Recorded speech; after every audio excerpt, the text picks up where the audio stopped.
Like the intro cartoon, trying to predict these markets is a dangerous game. Well, the threat of the looming government shutdown apparently has passed, but not without some drama. Congressman Bowman, attempting to avert the resolution, tried to go out in the hallway and pull a fire alarm, only later on to say that he didn't know it was a firearm. He wasn't trying to interrupt anything. In my eyes, Washington remains a clown show. Now, I talked with you guys in my last video that the fact that the market had pulled back near 5% in the month of September was telling me that it had already priced in the potential of a government shutdown, and the fact that one has been averted absolutely does open up the door or the potential for the markets to begin to move back up. But we still have some things to be concerned about. One in particular is Fed Jerome Powell is set to speak tomorrow, and then we've got the JOLTS report after that. We do not have a clear signal that the markets have reversed and are now trending higher. As I said in my last video, there was a bearish and bullish case developing in the charts. So really, it's still 50-50. It can turn south or north. We have to wait and see for confirmation. I'm going to continue to remind you guys that I'm going to be trading like a caboose on the train. I'm going to follow behind and make my decisions after the path is clearly laid out. I'm going to throw back up on the screen an overview of the technical analysis that I did for the Magnificent Seven, exactly where I see support and exactly where I see resistance. Now, I am absolutely leaning towards believing that we are on our way to backtest resistance, but I'm expecting choppy waters, and I'm not going to FOMO in on Monday morning. There are some trades that I'm going to be looking at getting into pre-market, and I'm imagining that the Fed is going to come out and be hawkish like he's been recently, and I'm hoping that it'll give the market a chance to pause and pull back, and I'll probably enter some positions then as well. I've decided I'm no longer going to call the S&P 500. I'm now going to call it the S&P 7 because what this market lacks is market breadth of participation. We're not seeing that the advancing stocks are outnumbering the declining stocks. We're still seeing the opposite. We have more declining stocks outnumbering advancing stocks, and so we really have just had the Magnificent Seven or the S&P 7 moving the markets bullish, and so those are the stocks I'm going to continue to focus my attention on. Saturday's conversation in the Discord was quite interesting. I spent the morning time going over an Nvidia setup looking for a long-term swing trade there, and I went and presented it to the Discord. If you're not in the Discord, it's called the Stock Squad. There's a link in the top pinned comment. That's where you're going to get more from me, more technical analysis, and more connection, more communication. And on Saturday, I went and presented to the Discord my plans for Nvidia, and what they did is they presented to me a hot penny stock and asked me to run some technicals on it. Now, I'm going to briefly share at the end of this video my setup for Nvidia, but I thought it would be interesting to give this penny stock a review because when I looked into it, the technicals were quite interesting to me, and I'm going to share those with you guys today. Some of you guys may be trading it, and hopefully these technicals might help you. This is the Stocks with Josh show. Thank you guys for chiming in. Thank you for already hitting the like. Hit the subscribe and the YouTube notification bell to get help trading these markets. The penny stock I'm talking about is Friday's big midday mover called FEMY, ticker FEMY. Okay, so what does FEMY stock do? Well, the company name is Femasys, I think that's how you pronounce it, and they produce medical instruments and supplies for women's health care. The ticker FEMY says that they produce novel solutions for reproductive health care. Now, on Friday, it moved on good news. I'm going to share that good news with you guys in just a minute, but let me just tell you guys what exactly this stock has done.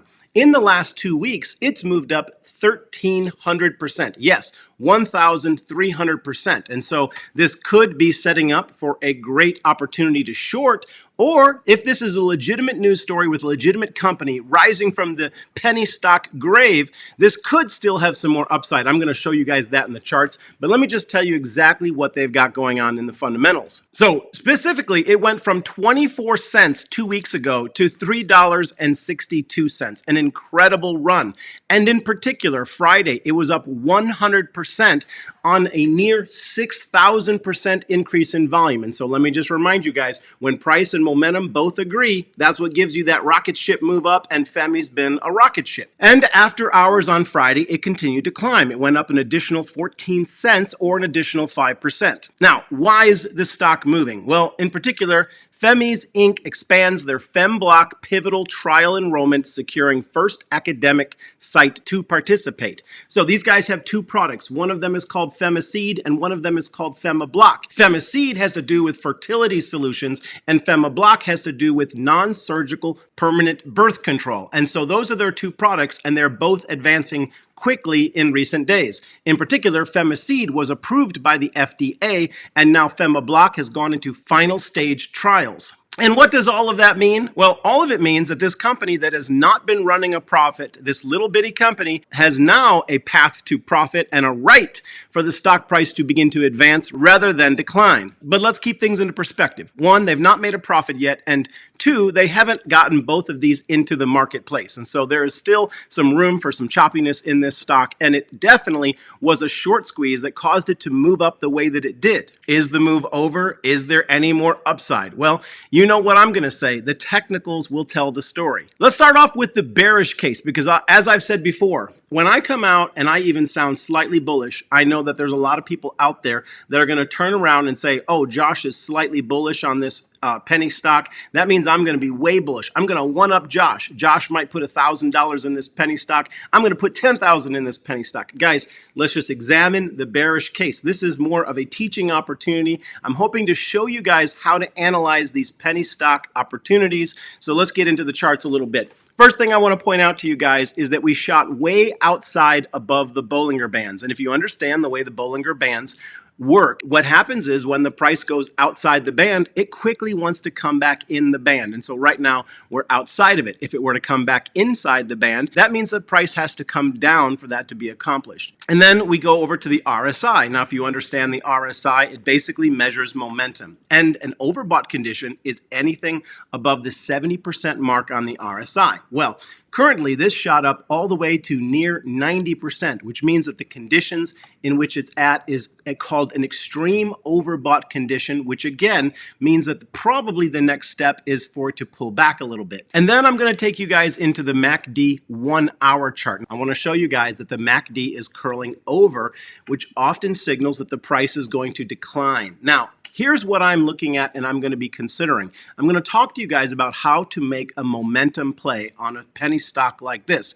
Now, I'm going to caution you, this is extremely risky, but I'm going to show you where I would consider taking an entry. And I'm going to show you that by putting up the 9 EMA. That's the exponential moving average. And you can see that as this has moved forward and come back, it's bounced off of the 9 EMA. The first time it seemed to bounce off the top of the ribbon. The second time it went a little deeper into the ribbon and it bounced. And if we were to take the price points at where deeper in the ribbon might be, and we might be watching for a reversal or a bounce, that would put us to around the $2.50 range to the $2.14 range. And I want to point out to you that in addition to that, I see $2.50 as one of its significant support prices. And then beneath that, if that range was lost, the next support level is down at $1.50. And so be cautious. If you were to put in a big chunk of change, $5,000 at $3 on Monday morning, this thing could easily come back to $1.50 and you would have lost $2,500. And so you do not want to do a buy and hold on a fast moving stocks.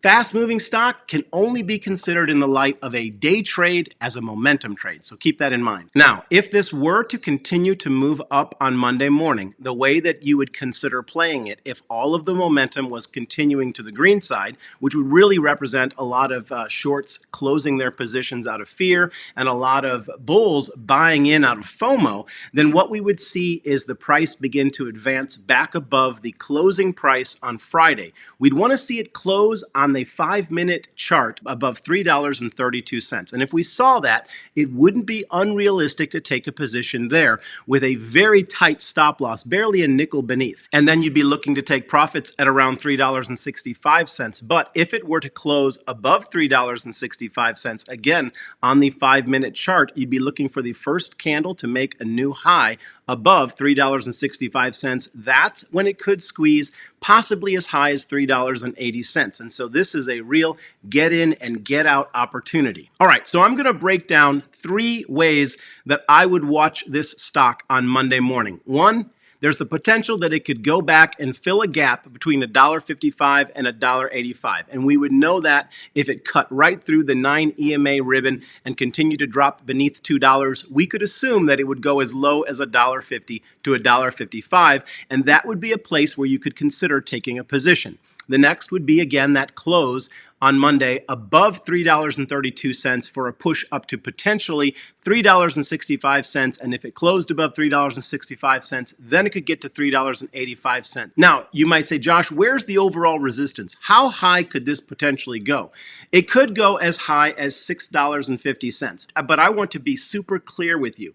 I think it's run up so much, being up 1,300% in the last 2 weeks, that we're going to see a significant drawdown before the bulls load back up and push this thing higher. And I would tell you guys that if you don't have experience with momentum plays, I would not touch this. This is not a buy and hold opportunity, because you could get absolutely wrecked just giving away most of your capital to somebody else. All right, before I get into Nvidia and a brief commentary on Tesla, let me just make a quick station break for the Mumu investment app. If you need better trade tools, they're available in the US, Australia, and Canada. And the offer that's available in the US for this zero cost to trade platform is to receive up to 16 free stock for opening and funding your account. And on the app, I host a chat group called Stock Josh Fam. So get your free stock, start investing with better trade tools, and then come find my free chat group that I host called Stock Josh Fam. All right, I'm going to keep my commentary on Nvidia very simple. I believe that ultimately there's an opportunity right now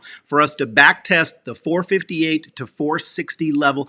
Potentially with the bullish news going into this week, there's going to be a lot of choppiness, but somehow I think we're going to backtest 460. But here's where it gets concerning, and here's where the narrative turns bearish.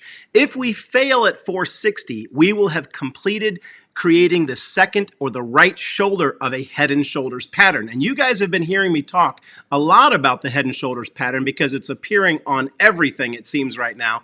And we don't want to see a head and shoulders pattern after a long 6-month move up. It often signals that the move up is absolutely losing steam.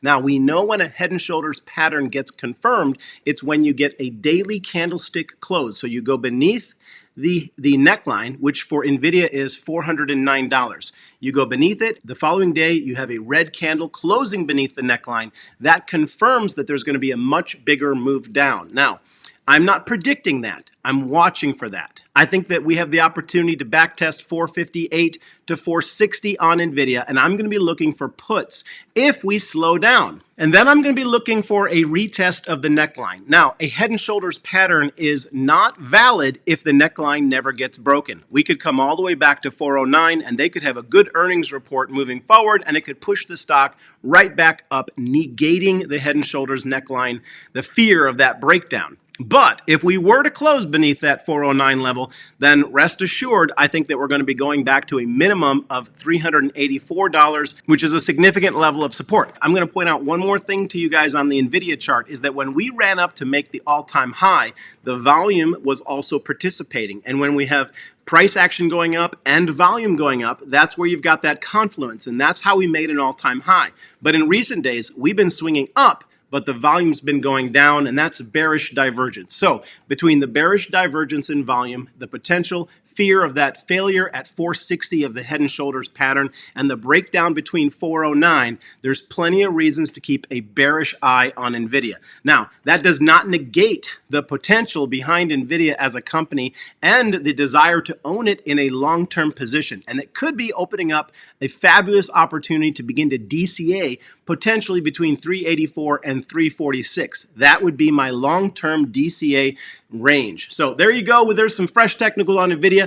And the only thing I'm going to share with you guys on Tesla today is that I'm going to go into a Tesla call tomorrow, I'm sure. I got a funny comment about the fact that I haven't covered Tesla in my last video, even though I did give you guys technicals on it in my previous video. But I didn't spend much time talking about it. And one of you guys said, this guy never mentioned Tesla, an obvious imposter of Josh, which I just found hysterical. I'm going to be diving into some analysis of Tesla on Monday. That's going to be a focus of one of my next videos. Guys, I do want to mention that there are many people that imposter me on all sorts of social media platforms, and specifically on YouTube. They sound like me, they use my name, they use my picture, they respond to you in the comments section, and ultimately they're trying to get you to engage them so that you ultimately will DM them, and then they're going to tell you guys for a special course or a special opportunity or a special trade scenario, just send them a couple $100 or some Bitcoin and they'll help you out. And it's not me. So that's the main thing. It's not me.